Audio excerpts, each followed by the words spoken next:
नाज़रीन करम, सदर मुमलिकत और चीफ इलेक्शन कमिश्नर के दरमियान इत्तफाक राय पैदा हो चुका है और 8 फरवरी 2024 बरोज जुमेरात जो है मुल्क भर में आम इंतखाबात होंगे। इसके साथ साथ चीफ इलेक्शन कमिश्नर ने अब खुद भी कह दिया कि बल्ले का जो निशान है वो बैलेट पेपर पर होगा। इमरान खान मुल्क के मकबूल तरीन लीडर हैं और समझ आ चुकी है उनको भी कि पीटीआई के बगैर मुल्क में इलेक्शन की कोई वुक्कत नहीं है। अब जो फाइनल वो कहते हैं ना, फैसला जो है, आखिरी फैसला है, वो अब आपके हाथ में है, अवाम के हाथ में है कि उन्होंने अब वोट किसको देना है, किससे बदला लेना है और किस तरह लेना है, ये जानते हैं अवाम। लेकिन मैं आपको नहीं कहूंगा कि वोट इमरान खान को दें, शहबाज शरीफ को दें, नवाज शरीफ को दें, आसिफ जरदारी को दें, लेकिन जब वोट दें तो आप अपने जहन में ये बात लाजमी रखें कि मैं अपने जमीर से पूछें कि मैं वोट किसको दूं। उसको दूं जिसने मुल्क की नीलामी की, मुल्क की इज्जत नीलाम की, मुल्क के लोगों की इज्जत नीलाम की, अरबों खरबों की करप्शन की, 1400 रोज मफरूर रहा और वापस आकर डील करके वजीर आजम हाउस में बैठने का ख्वाहिशमंद है, उसको वोट दूं ताकि वो मेरे बच्चों की जो आगे तकदीर है, उनका फ्यूचर है, मुस्तकबिल है, वो तबाह करे। या फिर उनको वोट दूं जो 16 माह एक साथ इक्तदार में रहे, मुल्क को लूटा और इक्तदार जाने के बाद फिर एक दूसरे के दुश्मन बने हुए। या फिर उसको वोट दूं जो आलीशान बंगले छोड़कर मेरे लिए टांग पर गोलियां खा रहा है, अटक जेल, अडयाला जेल, सिर्फ मेरी वजह से जा रहा है। और वो सिर्फ उसकी जो उम्मीदें हैं वो इसलिए नहीं टूट रही क्योंकि लाखों करोड़ों पाकिस्तानियों की उम्मीदें उससे वाबस्ता है। या फिर उसको वोट दूं, जरूर सोचिएगा। इसके साथ साथ अभी जो डेट अनाउंस हुई है, इससे पहले 11 फरवरी और फिर सदर मुमलिकत ने जो एक डेट दी 8 फरवरी 2024 बरोज जुमेरात, क्या इससे आगे भी इलेक्शन हो सकते हैं या नहीं, इस हवाले से भी आपको बताते हैं। बेशक सुप्रीम कोर्ट ने कह दिया कि पत्थर पर लकीर होगी, लेकिन ये आर्गुमेंट क्या पेश करेंगे कि ये इस वजह से जो है वो इलेक्शन जो है आगे हो सकते हैं, इस हवाले से आपको डेट करते हैं। इसके साथ साथ ये जो डेट अनाउंस हुई है ये पीटीआई के लिए थोड़ी सी खतरनाक साबित हो सकती है, वो किस तरह, ये भी आपको बताते हैं। लेकिन आगे बढ़ने से पहले चैनल को सब्सक्राइब करके शुक्रिया का मौका दीजिएगा, वीडियो को लाइक और शेयर लाजमी कीजिएगा। नाज़रीन करम, अब सब जानते हैं कि सदर मुमलिकत और chief election commissioner Sikandar Sultan Raja के दरमियान जो है वो इत्तफाक राय हो गया है। वो आपने सारी समात देखी होगी। सुप्रीम कोर्ट ने कहा कि जाएं, पहले इलेक्शन कमीशन ने कहा हम पाबंद नहीं है सदर के साथ मुशावरत करने के। सुप्रीम कोर्ट ने, चीफ जस्टिस ने बरहमी का इजहार किया और कहा कि जाएं आप जरा और उनसे बातचीत करके आए। फिर चीफ इलेक्शन कमिश्नर गए, मुलाकात हुई और उसके बाद एक डिसीजन जो है वो इत्तफाक राय जो है वो पैदा हो गया और 8 फरवरी 2024 जो है वो इसकी डेट जो है वो फाइनल होगी। शुरू में खबरें आ रही थी कि जी नहीं, ऐसा इत्तफाक राय पैदा नहीं हो रहा। फिर अटॉर्नी जनरल की दौड़े लग गई, कभी सदर मुमलिकत के पास, फिर कभी चीफ इलेक्शन कमिश्नर के पास।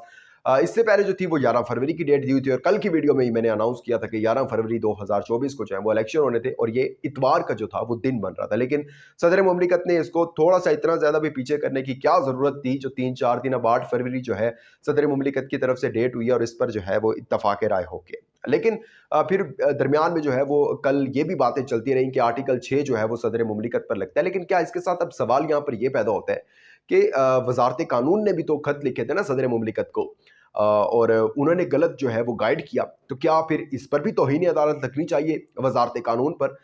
इसका ये सब चीज़ों का कि किस किस पर ये लगनी चाहिए, और सदर मुमलिकत पर अगर लगती है तो लगे जिसे इसने कानून तोड़ा है, जिसे इसने अपना आईनी हक नहीं इस्तेमाल किया, उन सब पर लगनी चाहिए। लेकिन इसको भी अगर ये तब तक नहीं होगा जब तक आप इस केस को, चीफ जस्टिस काजी फायज ईसा साहब जो है वो इस केस को फैजाबाद धरना केस जो है या फिर प्रैक्टिस एंड प्रोसीजर केस की तरह इसको नहीं सुनेंगे, तब तक इसके ऊपर मजीद कोई भी चीजें जो है वो खुलकर सामने नहीं आएंगी। लेकिन इसके साथ साथ चीफ इलेक्शन कमिश्नर ने खामोशी तोड़ दी और बातों बातों में ये बहुत बड़ी बातें कर दी। अब समझना आपने है, क्योंकि कुछ बातें इस तरह होती हैं जो ना कहे बगैर ही समझ लेनी चाहिए। अगर मैं कहूंगा तो वो बात फिर दूर तलक चली जाती है। खैर, चीफ इलेक्शन कमिश्नर जो ने खामोशी तोड़ी है और उन्होंने कहा कि एक तरफ तो कहते हैं कि इलेक्शन जो है वो साफ होने चाहिए, शफाफ होने चाहिए, लेकिन दूसरी तरफ यही लोग जो हैं वो मुदाखलत करते हैं। अब मुदाखलत जो है वो किस तरफ इशारा कर रहे हैं वो ये आप जानते हैं।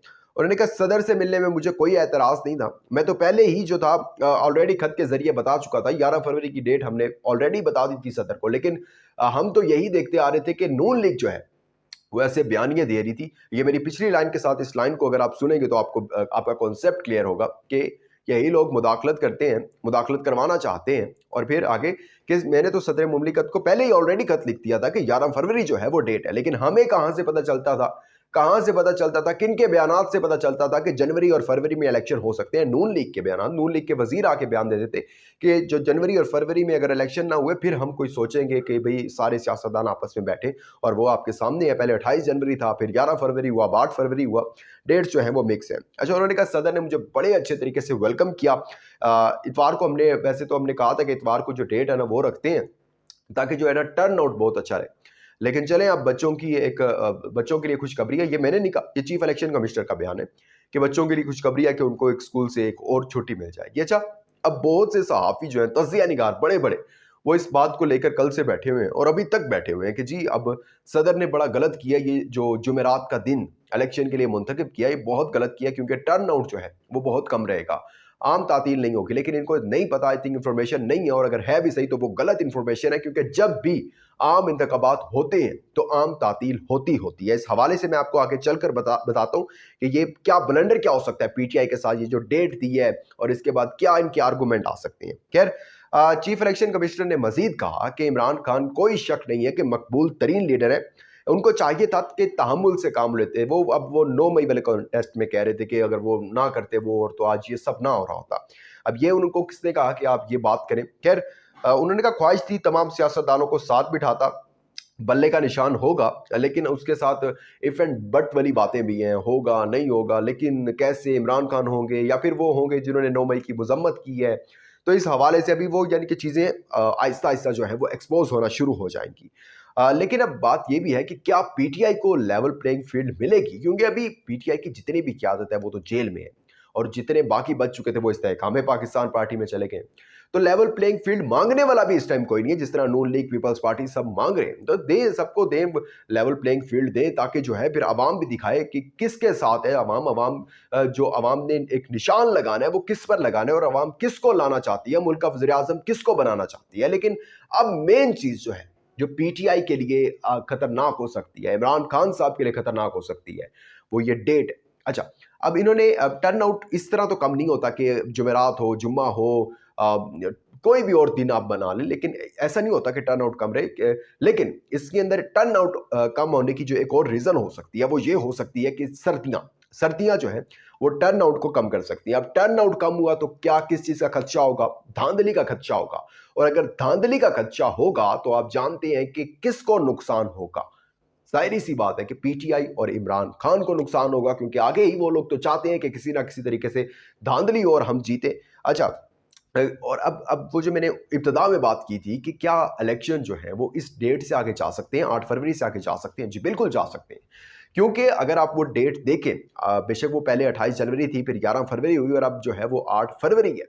तो अगर आप इन डेट्स को देखें तो पाकिस्तान के कई इलाकों में बर्फबारी इस टाइम जो है हो रही होती है इन डेज में। तो जाहिर सी बात है, रास्ते बंद और फिर टर्न आउट कम और इस तरह के जो है वो इश्यूज बनाए जा सकते हैं, और उन इलाकों में जो है वो इलेक्शन मजीद आगे किया जा सकता है। हो सकता है कि फिर कहा जाए जी उन इलाकों में बर्फबारी हो रही है, इलेक्शन जो है वो अब ईद के बाद करवा दिए जाए, इस तरह भी हो सकता है। लेकिन वही बात कि अगर ऐसे धांधली वगैरह होती है तो खान साहब ने तो 4 हलकों पर 4 महीने धरना दे दिया था। तो वो अगर अब धांधली होती है तो फिर तो पूरे मुल्क में धांधली होती है, तो वो फिर क्या करेंगे ये आपको ही पता है। लेकिन जो भी हो, बस ठीक तरीके से हो, यानी कि इस मुल्क में जो इदारे हैं, चाहे वो फौज हो, एस्टेब्लिशमेंट हो, जुडिशरी हो, पुलिस हो, कोई भी इदारा हो, उसकी जो इज्जत है वो आवाम के दिल में कायम रहे, आवाम के दिल में कम ना हो, और हर कोई इदारा अपनी हदूद में रहकर काम करे। जब हर इदारा अपनी हदूद में रहकर काम करेगा तो पाकिस्तान का नाम रोशन होगा। पाकिस्तान है, पाकिस्तान था, पाकिस्तान रहेगा इंशाल्लाह, और पाकिस्तान से बढ़कर कुछ नहीं है। और सबको यही सोचना चाहिए, ना इमरान खान के हक में, ना नवाज शरीफ के हक में, ना आसिफ जरदारी साहब के हक में, सिर्फ उनके हक में जो पाकिस्तान के लिए जो बेहतर है, और पाकिस्तान के लिए कौन बेहतर है ये आप बेहतर जानते हैं। अपना इंपॉर्टेंट फीडबैक देना मत भूलिएगा। दीजिएगा इजाजत। अल्लाह हाफिज़।